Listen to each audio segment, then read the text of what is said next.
Cancer care and research centre Mumbai તરફથી અમે તમારું ખૂબ જ આનંદથી વેલકમ કરીએ છીએ અને તમે આ અમારા જે મર્જરના પ્રસંગ નિમિત્તે જે આ પ્રેસ કોન્ફરન્સની અંદર હાજર રહ્યા છો એ માટે તમારો ખૂબ આભાર.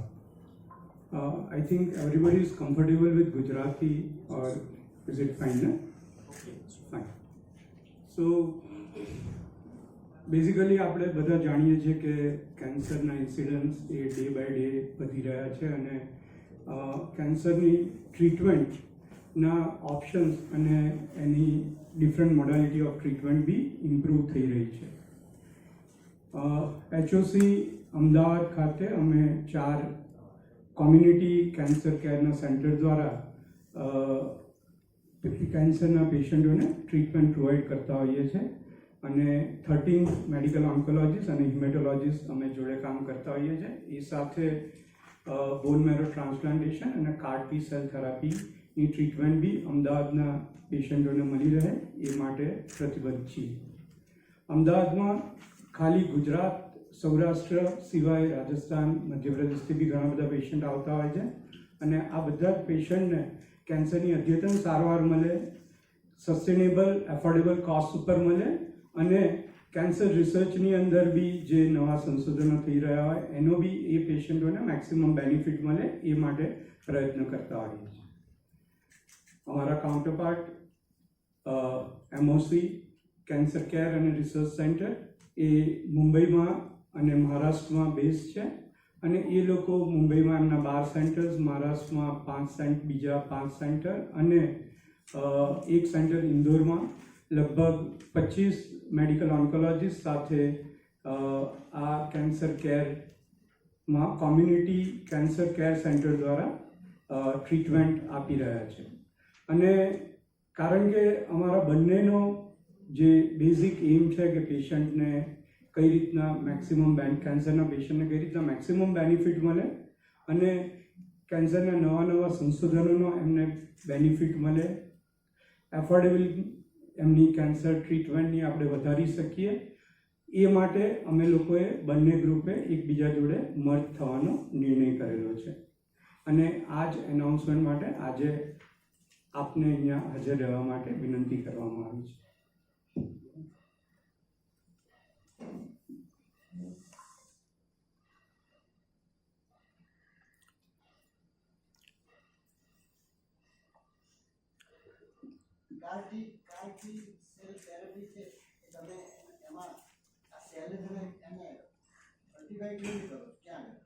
એટલે બેઝિકલી જે CAR T સેલ થેરાપી એ એક પ્રકારની લાઈવ થેરાપી છે અને બેઝિકલી જે લોકોને સ્પેશિયલી બ્લડ કેન્સર હોય એટલે લિમ્ફોમા, એક્યુટ લિમ્ફોબ્લાસ્ટિક લ્યુકેમિયા અને મલ્ટિપલ માયલોમાની જે બીમારી હોય અને જે લોકોને ફર્સ્ટ લાઇન તરીકે ટ્રીટમેન્ટ નથી યુઝ થતી એટલે એકવાર રોગ ફરીથી ઉછલો માર્યો હોય તો એમના જે આપણા શરીરની અંદર T લિમ્ફોસાઇટ્સ હોય જે એક પ્રકારનો લોહીનો ભાગ છે એને કલેક્ટ કરવામાં આવતા હોય છે. એને બાયોટેકનોલોજીકલ એન્જિનિયરિંગ પ્રોસેસથી એની અંદર વેક્ટર એડ કરવામાં આવતા હોય છે કે જેથી એ કેન્સરના કોષોને આઈડેન્ટિફાઈ કરી શકે અને એ આ જે બાયો એન્જિનિયર T સેલ્સ હોય એને કલ્ચરમાં ગ્રો કરવામાં આવે છે અને પછી જેમ બ્લડ ચડાવતા હોય એ રીતના જ પેશન્ટને ચડાવવામાં આવતા હોય છે. એ બોડીના T સેલ્સ, આ જે બાયો એન્જિનિયર T સેલ્સ છે એ કેન્સરના સેલને આઈડેન્ટિફાઈ કરતા હોય છે અને એ કેન્સરને કંટ્રોલ કરવામાં મદદ કરતું હોય છે.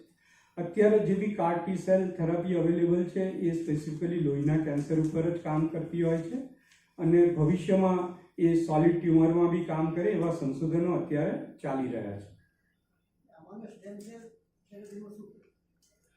સ્ટેમ સેલ થેરાપી એ 2 પ્રકારની હોય છે. એક હોય એલોજેનિક સ્ટેમ સેલ ટ્રાન્સપ્લાન્ટેશન કે જેમાં પેશન્ટના ફર્સ્ટ ડિગ્રી રિલેટિવમાંથી HLA ટાઈપ મેચ થતું હોય તો મેચ ડોનર ટ્રાન્સપ્લાન્ટ થતું હોય છે અને ઘણીવાર હાફ મેચ હોય તો હેપ્લો આઇડેન્ટિકલ ટ્રાન્સપ્લાન્ટ થતું હોય છે.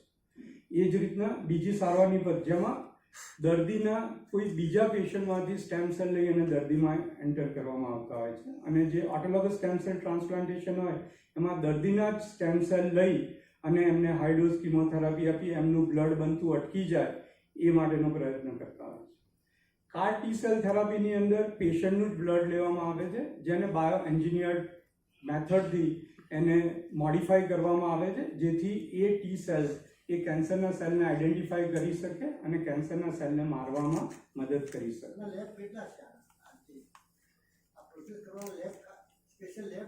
હા, એટલે અત્યારે ઇન્ડિયાની અંદર એક જ લેબ ઇમ્યુનો એક્ટ એ એપ્રુવ છે અને બીજી લેબને એપ્રુવલ માટે એ DCGIમાં એપ્રુવલ માટે મૂકેલું છે. એટલે અત્યારે જે બી CAR T-cell થેરાપી અવેલેબલ થઈ રહ્યા છે એ ઇમ્યુનો એક્ટ કરીને મુંબઈમાં IIT ના રિસર્ચ પ્લેટફોર્મ પર જે બનેલું છે ત્યાં આગળથી CAR T-cell થેરાપી બનાવવામાં આવે છે.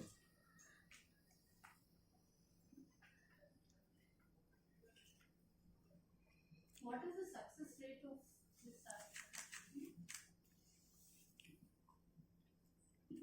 CAR T-cell therapy? Yes.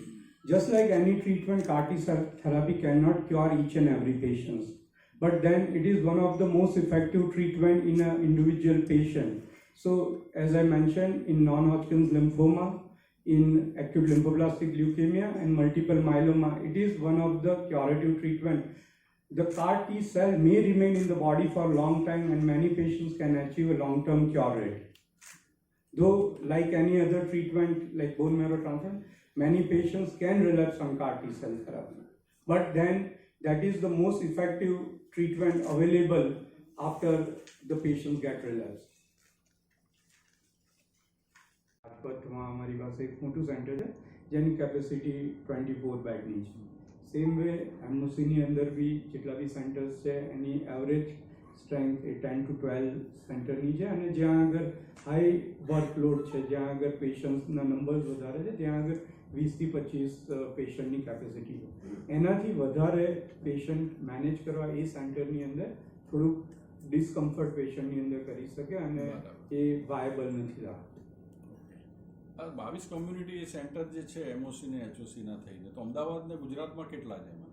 અમદાવાદમાં 4 સેન્ટર છે અને અમારી આઉટરીચ ડે કેર ઓપીડીસ છે જે અમે લોકો નડિયાદની અંદર, હિંમતનગરની અંદર, સુરેન્દ્રનગર અંદર કરીએ છીએ અને ફ્યુચરમાં જે બી એવા અમારા એસ્પિરેશન છે અને ઓબ્જેક્ટિવ છે કે ભવિષ્યની અંદર દરેક ડિસ્ટ્રિક્ટના મોટા સેન્ટરની અંદર અમે આ રીતના એક કોમ્યુનિટી કેન્સર સેન્ટર બનાવીએ જેથી પેશન્ટને ટ્રાવેલ ટાઈમ ઓછો થઈ શકે અને ઘરની પાસે જ એમને best of the cancer treatment available થઈ શકે.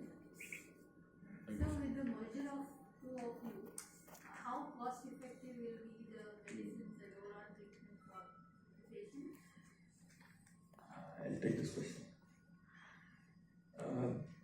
We have already made the treatments extremely cost effective, meaning that for example, I was serving in a certain corporate setup in my initial days of practice.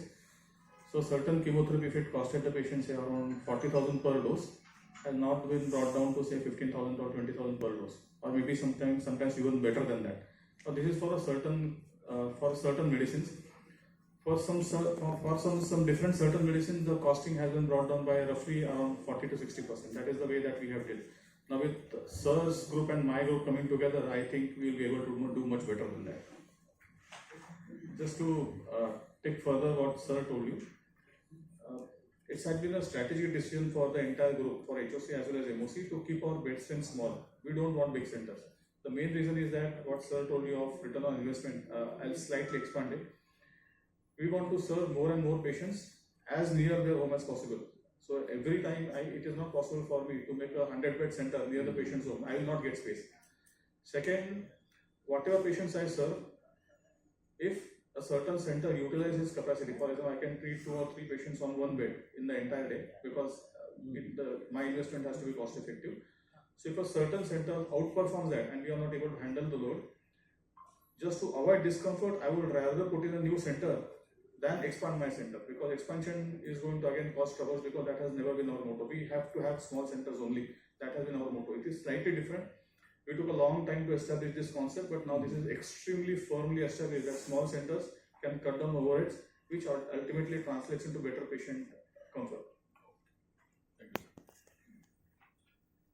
Sir, sir Ayushman card ચાલે છે આપણે છે જ્યાં આગળ આ આયુષ્યમાન કાર્ડની ફેસિલિટી અવેલેબલ છે અને અમે અમારા પેશન્ટોને ત્યાં આગળ ટ્રીટ કરતા હોઈએ છીએ એટલે જેથી એ પેશન્ટને એ ગવર્મેન્ટ સ્કીમનો મેક્સિમમ बेनिफिट मिल सके। आपके क्वेश्चन को थोड़ा सा चेंज करता हूँ।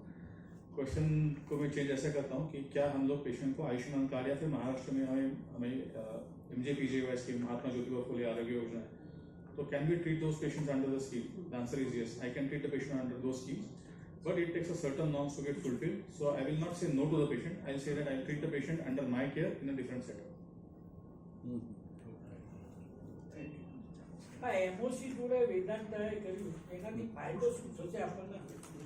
વેદાંતાના જે કોઈ દર્દીઓ છે નવી કોઈ ટેકનોલોજીથી યુઝ થશે આપણા ત્યાં કિમોથેરાપી છે કે જે કોઈ સૌથી પહેલાં જે અમારા બંનેનો મેઇન ઓબ્જેક્ટિવ છે બંને ગ્રુપનો એ છે કે આપણે આપણા પેશન્ટને સારી ટ્રીટમેન્ટ એમના ઘરની પાસે અને મોસ્ટ એફોર્ડિંગ રીતના કઈ રીતના આપી શકીએ। બીજું કેન્સરની અંદર કન્ટિન્યુઅસલી રિસર્ચ થઈ રહ્યા છે। તમે આજની તારીખમાં મેક્સિમમ રિસર્ચ કોઈ બી સ્પેશિયાલિટીમાં એ ઓન્કોલોજીની અંદર